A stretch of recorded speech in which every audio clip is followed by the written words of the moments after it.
Shalom. First and foremost, I want to give all praises, honor, and glory to Yahweh, Bahasham Yahushai, Bahasham Recha Kodash. Double honors to the elders and the apostles of Great Millstone, and peace and blessings to the elect. And today we're going to go into the book of Joshua, the 9th chapter. And as we saw in the 8th chapter with the, let's actually take a look at the conquest of Ai, right, and the strategy that the Lord used, or instructed Israel to use in baiting out the inhabitants of Ai, ambushing them, and taking them over. So this is Joshua 9:1. And it came to pass, when all the kings which were on this side Jordan, in the hills and in the valleys, meaning on the kings on the west side of Jordan, which is where they were now, right? In the hills and in the valleys, and in all the coasts of the great sea, over against Lebanon, the Hittite, and the Amorite, the Canaanite, the Perizzite, the Hivite, and the Jebusite heard thereof, of the destruction of Ai, that they gathered themselves together to fight with Joshua and with Israel with one accord. And when the inhabitants of Gibeon heard what Joshua had done unto Jericho and unto Ai, they did work willily, and went and made as if they had been ambassadors. Now let's look into this word willily, which is likely like deceptively or cunningly. Irama. Yep, shrewdness, craftiness, prudence. So they said, you know what? Clearly, it's not going to be a good idea to try and fight them head on. So let's use our brains. So they basically came up with a plan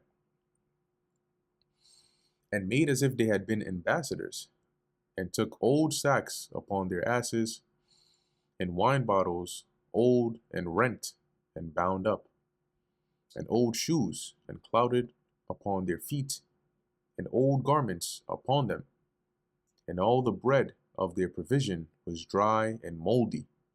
So they deliberately made themselves look like the stuff they had was very old. It was spent.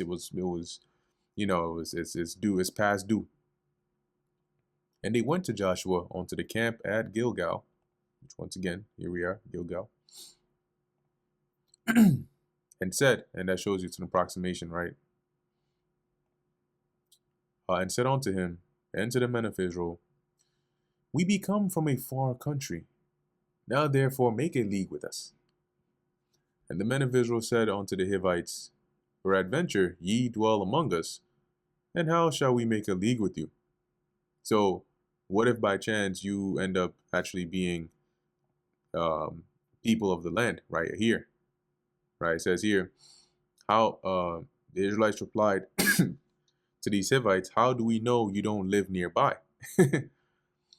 For if you do, we cannot make a treaty with you. And they said unto Joshua, oh, no, we are thy servants. And Joshua said unto them, who are ye? And from whence come ye? And they said unto him, from a very far country thy servants are come, because of the name of the Lord Yahweh thy God. Oh, for we have heard of the fame of him, and all that he did in Egypt. Oh, yeah, Egypt. And all that he did to the two kings of the Amorites that were beyond Jordan, to Sihon, the king of Heshbon, and to Og, king of Bashan, which was at Ashtaroth. Wherefore our elders and all the inhabitants of our country spake to us, saying, take victuals with you for the journey, and go to meet them, and say unto them, we are your servants. Therefore now make ye a league with us. This is our bread. We took hot for our provision out of our houses on the day we came forth to go unto you.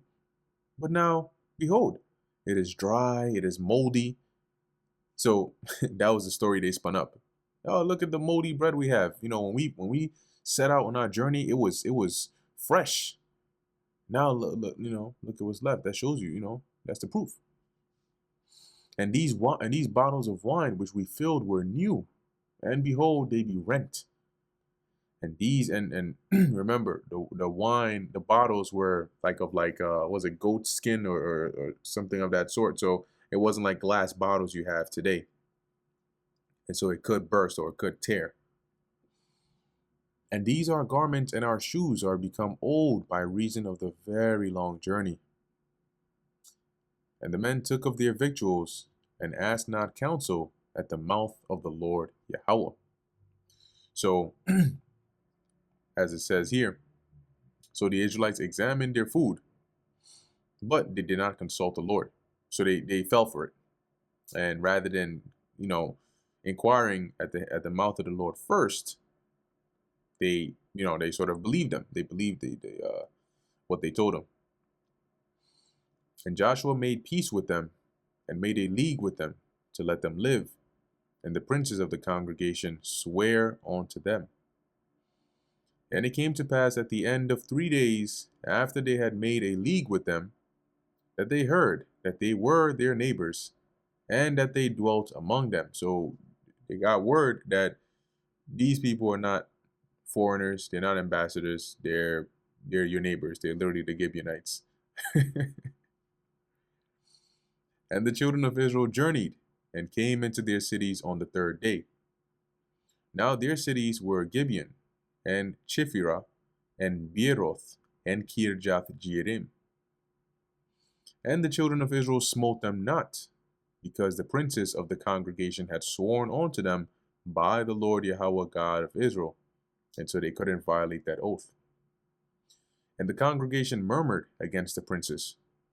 But all the princes said unto all the congregation, we have sworn unto them by the Lord Yahweh God of Israel. Now therefore we may not touch them. So the Israelites were like, the rest of the congregation, they wanted to take them out, looking at all the cities and all that, but because of that oath, they couldn't break that. This we will do to them. We will even let them live, lest wrath be upon us because of the oath which we swear unto them. And the princes said unto them, let them live, but let them be hewers of wood and drawers of water unto all the congregation, as the princes had promised them. So we won't kill them, we won't slay them, but they will serve us, right? They're going to be the ones who get the water for us, chop the wood for us, basically servants unto us. And Joshua called for them, and he spake unto them, saying, wherefore have ye beguiled us, saying, we are very far from you, when ye dwell among us? So where's this lie from? Why? Now therefore ye are cursed, and there shall none of you be freed from being bondmen, and hewers of wood, and drawers of water for the house of my God. So forever, you stuck. This is the role that you stuck in for this cunning device that you devised against us. And they answered Joshua and said, because it was certainly told thy servants, how that the Lord Yahweh thy God commanded his servant Moses to give you all the land, and to destroy all the inhabitants of the land from before you. Therefore, we being sore afraid for our lives, because of you, have done this thing. I mean, can you blame us? You about to kill us all. We were afraid. This is the only way we could have saved our lives. And now, behold, we are in thine hand, as it seemeth good and right unto thee to do to us, do. So, you know what? Whatever it is that, you want to do, whatever you see fit as a result of this, you can go ahead.